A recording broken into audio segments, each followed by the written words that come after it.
Welcome back to Old School Sports and our Out of the Park Baseball 25 series, Can We Save the Oakland A's? And the big focus in this episode as we prepare for our 20th season here as general manager of the Oakland Athletics is going to be the International Amateur Free Agent Signing Period, which started today. As usual, we've gotten some great responses from the Worldwide Scouting Department over the last couple of days since our previous episode as to what we should consider doing. And we're going to talk through that and try to execute on our plan and kind of have a decision in my mind down to 3 players as we're starting the episode. But we'll talk through those 3 players plus a couple of others and hopefully get to a good spot as far as our decision making and strategy as we move forward. 2 quick items before we do that, however. You may have noticed that there's some interesting players on the trade block, including 7-time American League Cy Young Award winner Steve Jeannis, making $53 million in the final season of his current contract with the Rangers.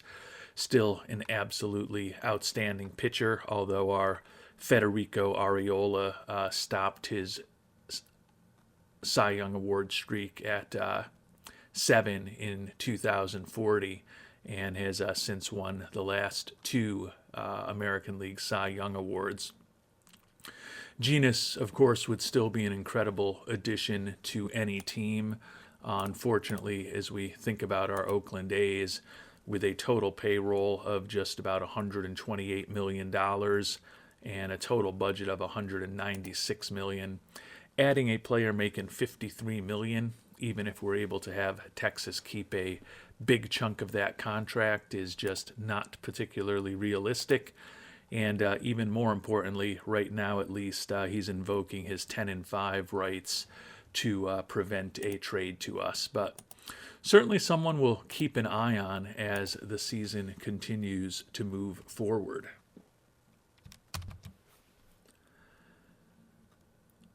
And the second item that I wanted to mention before we dig deep into the IAFA pool and our plans there is OOTP's recent announcement a couple of days ago that the latest version of the game, Out of the Park Baseball 26, is going to be available a month from today on March 14th. That's a bit earlier than I was anticipating. Certainly means even more so that we are in the late innings of this Oakland Athletics playthrough at this point. As I mentioned, 19 years in the books, about to begin our 20th season here in 2043. So we probably don't have too many ahead of us. We're going to try to remain as competitive as possible with these Oakland A's. It's been an outstanding run for us at this point, as I've talked about in previous episodes. Done just about everything we could have hoped to do with this team, but one thing we have not done is win a back-to-back World Series championship, even though we do have 5 at this point.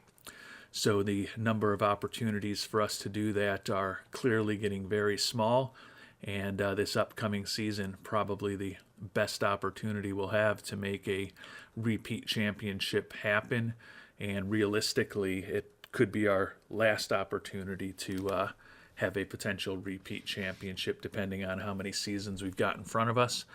But we'll be excited to get the new version going in about a month.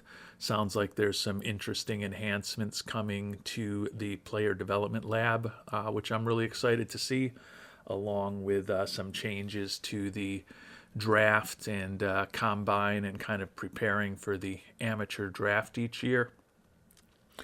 So as always, real excited to get the new version, but we're not just going to completely abandon OOTP 25 yet. And speaking about not abandoning OOTP 25 quite yet, time to dig into the International Amateur Free Agent pool and start thinking about our decision making.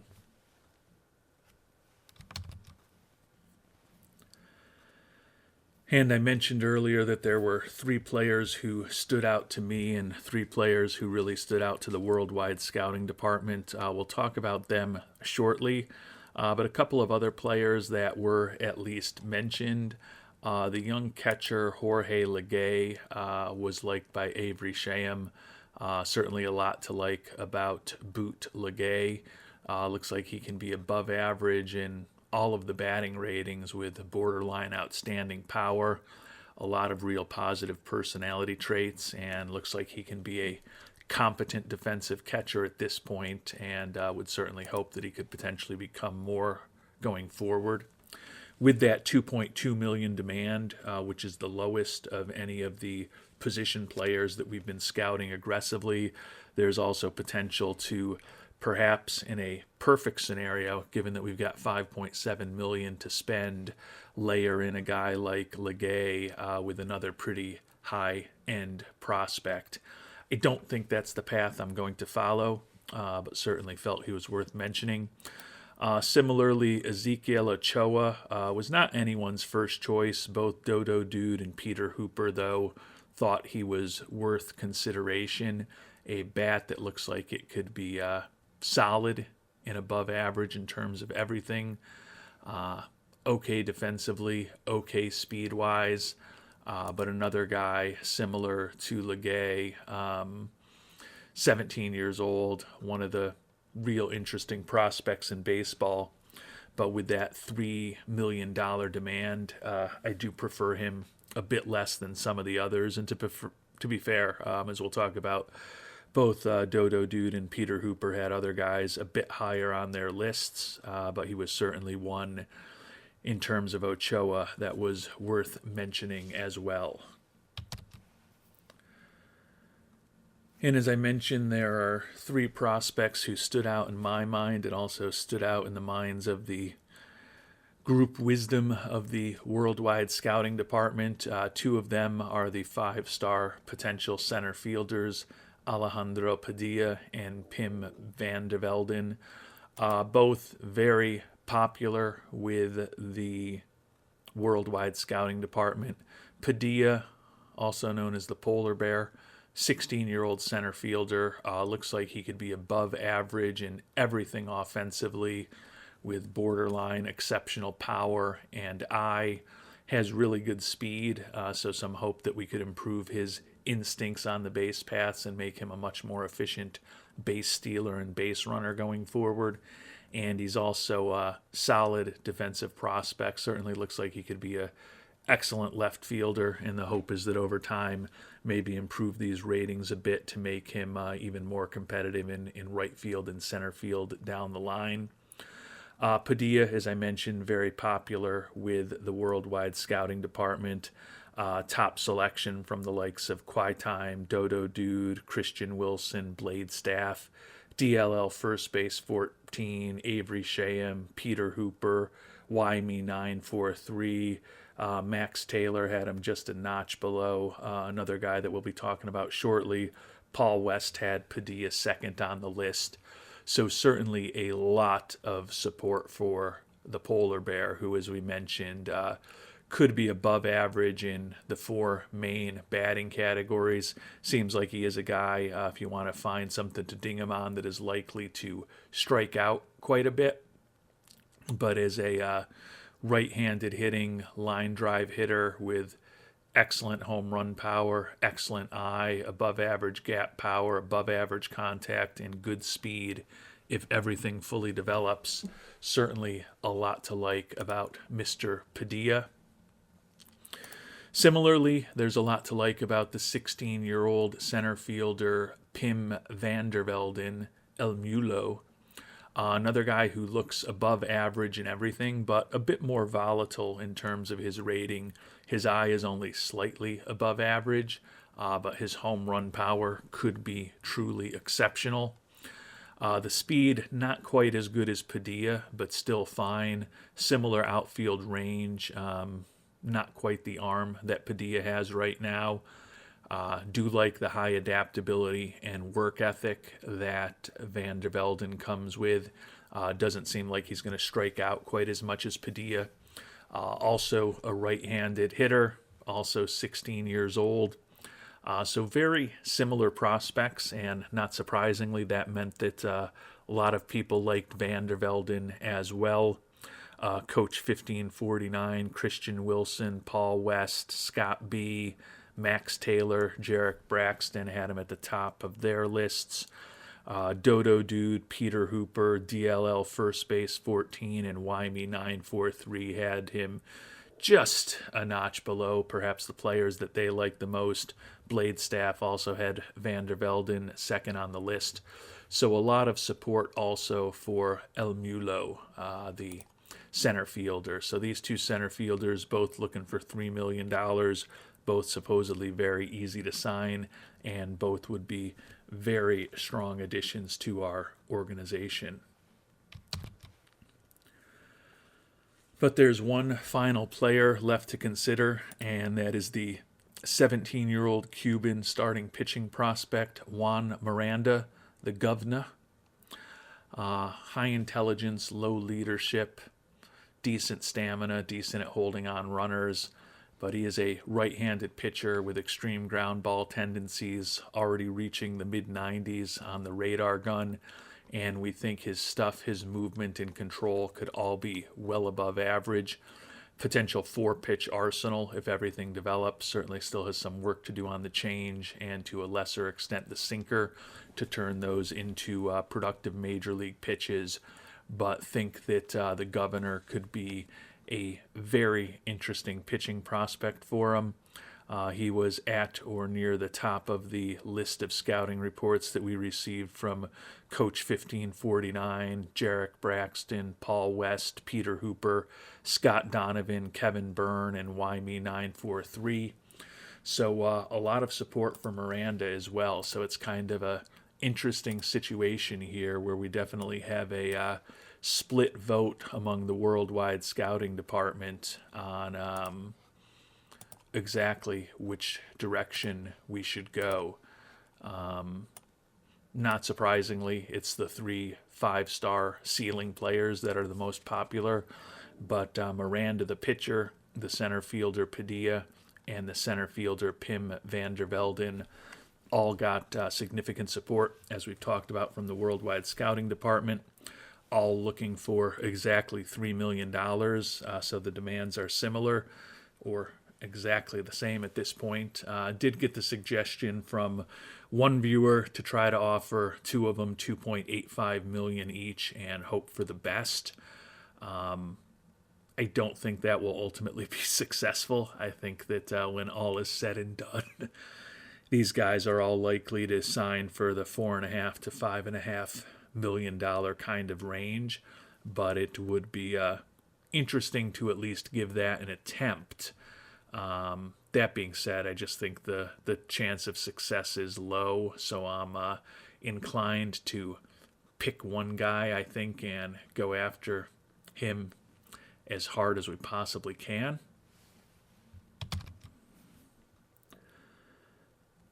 And I just went back and looked, and it was actually Christian Wilson who had suggested doing the $2.85 million each to, he actually suggested both of the center fielders rather than one center fielder and one starting pitcher, and seeing what might happen. As I said, I don't think that will ultimately work, but that being said, you only live once. And if there's something, even if it's only a 1% chance of success, that could give us 2 of the top 3 prospects in the draft, I think it's worth at least pursuing. Odds are they're both going to quickly come back to us and say they want more money, in which case we'll have to pivot and make a tough decision on which direction to go. But it ain't going to happen if you don't try. But I am going to be a bit different in the strategy. Rather than go after both of the center fielders, I am going to make an offer to Governor Miranda, the pitcher. And there's no guarantee that he'll even be willing to look at a $2.85 million offer, but he says he's willing to think about it. Again, I don't think we're ultimately going to be successful here, but as I said, you don't know if you don't try. Real tough decision for me among the two center fielders. I like them both a lot. And as we've talked about, the Worldwide Scouting Department likes both of them a lot as well. I am going to go, though, with Pim van der Velden. Like the high adaptability and work ethic aspects of the personality a little bit better, and really attracted to the potentially exceptional home run power that he brings. Also like that he is less of a potential strikeout artist than Padilla. As we talked about with Padilla, the bat was even more well balanced, and there were multiple categories. I think notably eye and contact, where Padilla was better. A little more speed from Padilla. Padilla, not a bad personality with the high intelligence, and Padilla also a little better defensively. It's not inconceivable that even though we're not making an offer to Padilla now, he could still be the guy that we end up with if things get off center with Miranda and van der Velden. But at this point, we're going to see if Mr. van der Velden will also consider a $2.85 million offer. And he says he's willing to think about it. So I don't think this will ultimately be successful.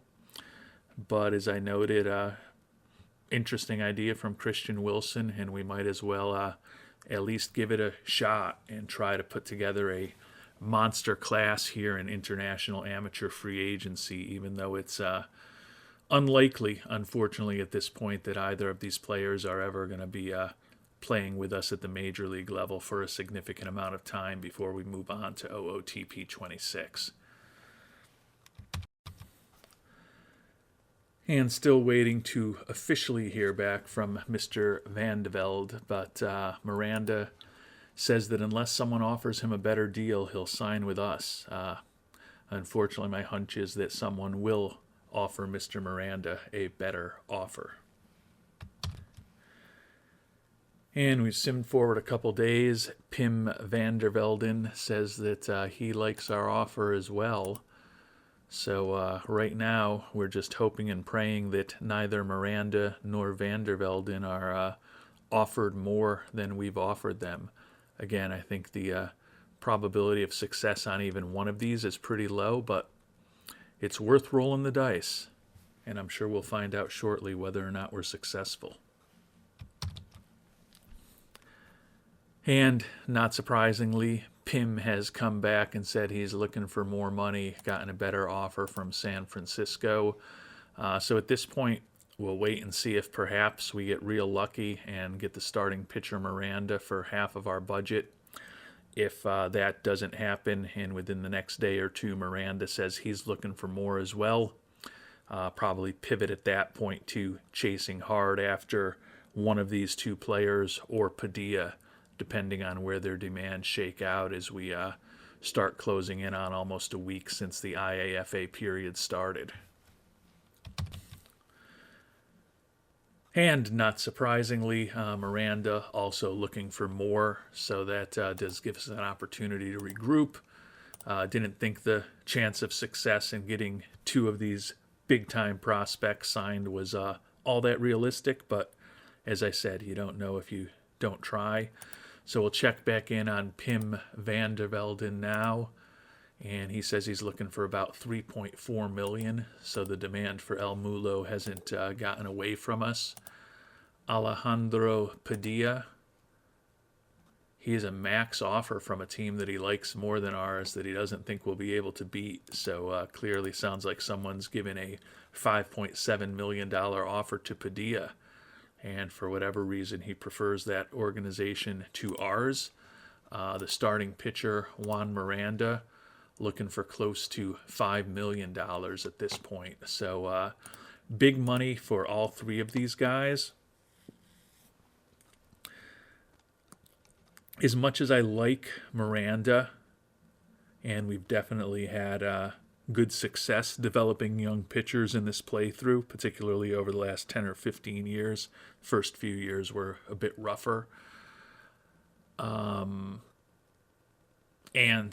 as talked about in the comments with some of you, as we prepared for this episode, there also has been a dearth of good pitching prospects available in recent drafts, which is all the more reason to perhaps pursue an international amateur free agent. I think I like the outfielders just a touch more than I like Miranda at this point. So we are going to try to engage with Van der Velden. Says he's looking for $3.36 million. My hope would be to just get him signed. So we're going to offer him $3.5 million. That would still leave us $2.2 million to potentially pursue some other players with. So we'll get that offer out to El Mulo Van der Velden and see if we can hopefully get him signed before too long, which would give us, as I said, $2.2 million left to perhaps chase after some supplemental players to join our organization as well. And Van der Velden says that our offer is fair, and unless someone offers him a better deal, he'll sign with us. But that is a pretty big if, with 29 other teams with lots of money chasing after the top prospects in this year's class. And not surprisingly, Van der Velden's contract demands are climbing higher as well.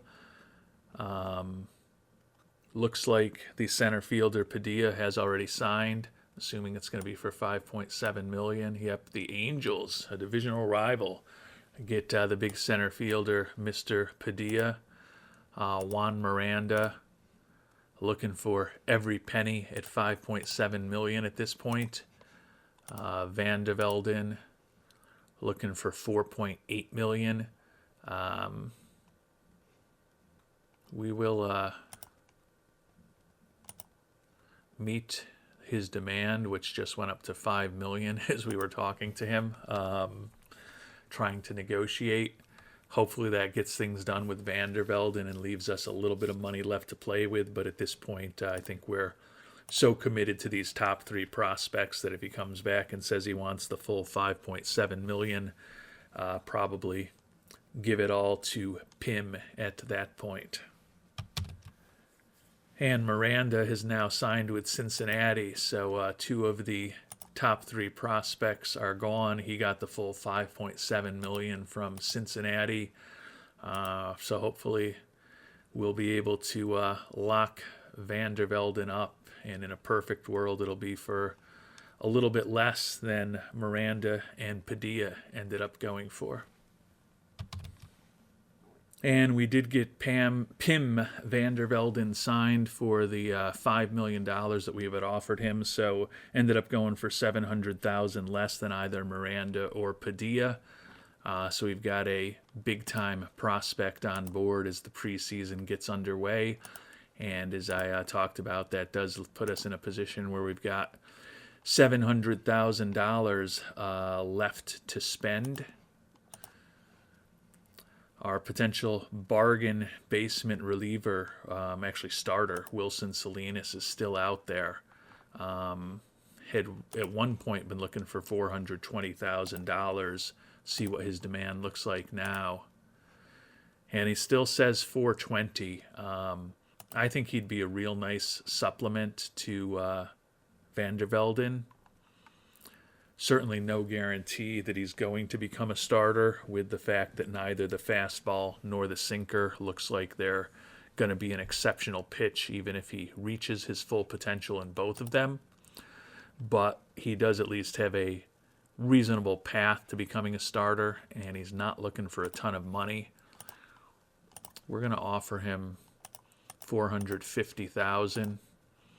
See if we can get him locked up and maybe have another $250,000 left to add another player or two before we finish up this IAFA period. And Mr. Salinas did sign with us for the $450,000, so a good supplemental pick, and we've still got $250,000 left to pursue a lesser prospect or two before we finish up this IAFA signing period. And we've got a third player signed in this year's IAFA class. Not a big time prospect. Second baseman Juan Carrillo. Signed him for $180,000. Honestly, brought him on board primarily because of the positive personality traits that he brings. You know that when we do the draft, we're always looking at positive personality traits, but since our DSL team is largely comprised of players who our scout just randomly finds, don't generally have as great an overall profile in terms of the personalities on that team as we do for our ACL Rookie League team. So bringing on a guy for not that much money who with the high adaptability and particularly the work ethic can hopefully be a positive influence in the clubhouse for as long as he's part of our organization, felt that that was a $180,000 that was, I don't know, reasonably well spent, because certainly doesn't seem like he has a realistic probability of becoming a major leaguer, but not everyone who's in the organization is in the organization because they are a future major leaguer, and Carrillo is there to be a good influence on those around him and hopefully help with the development both as a player and personality for some of the true prospects that he'll be playing with in the coming years in rookie ball and maybe A ball if things go very well for Mr. Carrillo. And over the last couple of weeks of game time, I've been looking to try to actively spend the last $70,000 that we have available. Unfortunately, even with the guys who weren't looking for much money originally, most of them have offers for a couple $100,000 at this point. I'm going to continue checking in every once in a while. Maybe there will be someone who ends up lingering on the market when we've got the only money that's left. But right now doesn't seem likely that we will add a add a fourth player to our IAFA class this year. That being said, still like how everything turned out. We brought on, as we talked about, a guy with a good personality in Juan Carrillo, an interesting pitching prospect in Wilson Salinas, who has at least some chance of developing to the starting pitcher. And then we did, of course, bring on Pim van der Velden, who we viewed as one of the top 3 prospects available, and the worldwide scouting department as a broader department concurred with that view that van der Velden was one of the top 3 guys available. And we've made it to the start of spring training. We'll check in tomorrow on the final results for these longer programs in the development lab. Only one potentially poor result. Right now, Bobby Surgener, the left-handed reliever, is struggling with his increase velocity program. Other than that, looks like a pretty decent potential success rate for us here, with more than half of the programs potentially on track or excelling. So hopefully we'll have at least 11 successful programs when we review how things went tomorrow. And hopefully we'll get lucky with Surgener and he won't actually end up having any regression in any of his abilities. But that increased velocity program for us has been one the few times that we've tried it hasn't necessarily ended up particularly successful for us. And we've simmed forward one day, 3-3 tie on opening day with the Yankees. Unfortunately, Surgener's increasing velocity program ended up with a poor result. Both his control and his movement potentially deteriorated a little bit. So certainly not optimal. As I mentioned, that increased velocity program hasn't necessarily been one where we've had a ton of success, admittedly in a small sample size. I will still be doing the tutorial type episode that I have promised over the last few months with the data that I've been collecting on the development lab, obviously with the changes that are going to be in the development lab in OOTP 26. the usefulness of some of those results may not be as high as I would hope, given that there's some changes coming, but still hope that we'll have some interesting things to talk about in the coming weeks as far as what we've looked at in the development lab. No improvement in trying to improve Luis Villarreal's endurance. The young left-hander is expected to have a very prominent role in our rotation this year. Did get an outstanding result in secondary pitch improvement from Wilson Rangel. Current cutter improved by 10, so that's really good. Eric Keach, successful in strength and conditioning. His injury proneness improves to somewhat fragile to normal, bordering on fragile. Or he improved from somewhat fragile to normal, bordering on fragile. I may have read that wrong. So, helpful there on the margins. Mike Homer, the potential two-way player, secondary pitch improvement with his splitter. Ernesto Comunez improves his change. No improvement for Coy Simmons. Jonah Richards, the running mechanics program, another one that we haven't typically used all that often. But last year's American League MVP doesn't really have a lot of areas where he needed to improve. Small improvement in his speed at the end of this program. Federico Ariola, his sinker getting a bit better. Darnell Selvey, no improvement in the running mechanics program. Bobby Armstrong, outstanding in terms of his plate discipline. Current I rating improved by 10 points, and his potential I also improved. He's the young center fielder we've invested a lot in, so good to see some improvement there. Mike Blumenshine's splitter a bit better. No improvement as we tried with the young left-handed pitching prospect Roque de la Paz to add a pitch to his arsenal. Jacoby Manelli, another top prospect in our organization, trying to get him to potentially hit more home runs. No luck there. Luis Covarrubias, the young catcher, did improve his gap power a bit. David Palomares, no improvement for the utility infielder on his two-strike approach. No improvement for Juan Ramirez, the young designated hitter, on his running mechanics. No improvement for Marquis McAlpine, last year's first-round draft choice, on plate discipline. Did finish off with a couple of improvements here. Jim West, current power rating improved by 5. We made a big trade for him a couple of years ago, brought him into the organization. His development for a guy who is 24 years old hasn't been as quick as we would have hoped, so good to see some improvement there. And then Macho Rangel, his splitter, current and potential, both improved a bit. He was a guy that we traded for this past offseason to likely be our number 5 starter this year, with the departure of Mike Gallick and Jesus Saldana from the pitching staff, among others, this offseason. So good to see some improvement from Macho Rangel. Between now and the next episode, we'll also obviously focus on getting some players into the lab, likely to focus on their defense over this last month or so until the season starts. And we'll see if we can leave spring training healthy and ready to hopefully finally achieve a repeat with these Oakland A's in our next episode. But until then, thanks so much for watching, and hope you have a great day.